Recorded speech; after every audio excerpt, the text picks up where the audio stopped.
Quem nunca ouviu a própria voz num áudio e pensou: espera aí, essa pessoa não sou eu?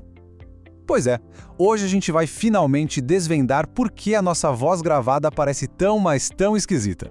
E olha, a resposta é muito mais fascinante do que se imagina.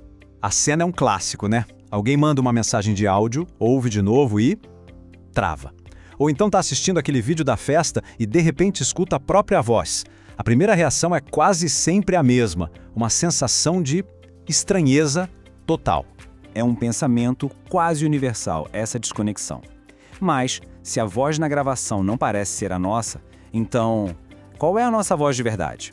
É exatamente isso que a gente vai descobrir agora. E aqui já vem a primeira grande revelação do dia. A voz que cada um de nós escuta na própria cabeça enquanto fala, não é a mesma voz que o resto do mundo ouve. É isso mesmo, existe uma voz interna e uma voz pública.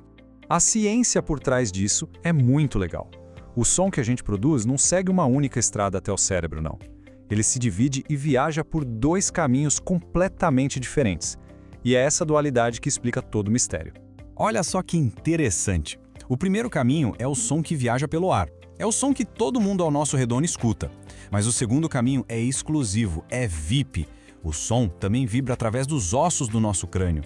O nome disso é condução óssea, e é ela que muda o jogo todo. Essas vibrações por dentro dos ossos adicionam frequências mais baixas, mais graves. Elas dão para nossa voz uma qualidade mais cheia, mais encorpada. É tipo um reforço de graves que só o próprio dono da voz consegue ouvir.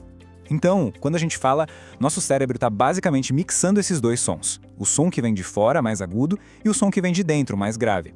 Isso cria a percepção que temos da nossa voz. Mas tudo isso muda quando o microfone entra na jogada.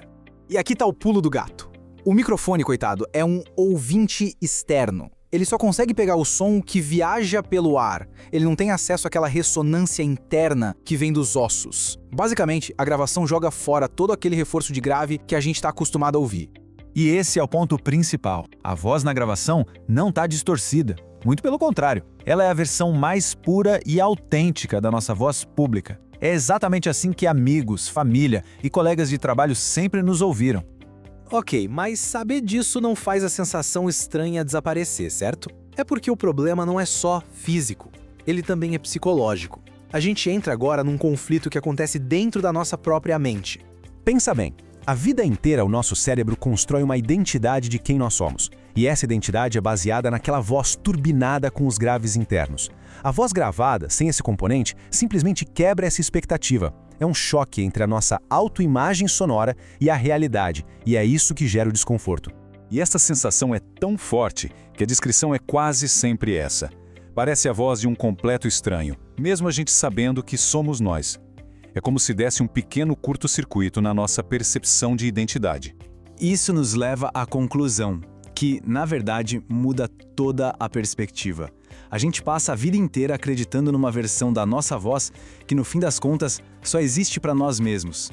E essa é a grande ironia da história. Aquela voz que soa esquisita, talvez um pouco mais fina ou menos imponente do que a gente imaginava. Essa é a nossa verdadeira voz para o mundo. É a voz que as pessoas conhecem e, por que não, amam.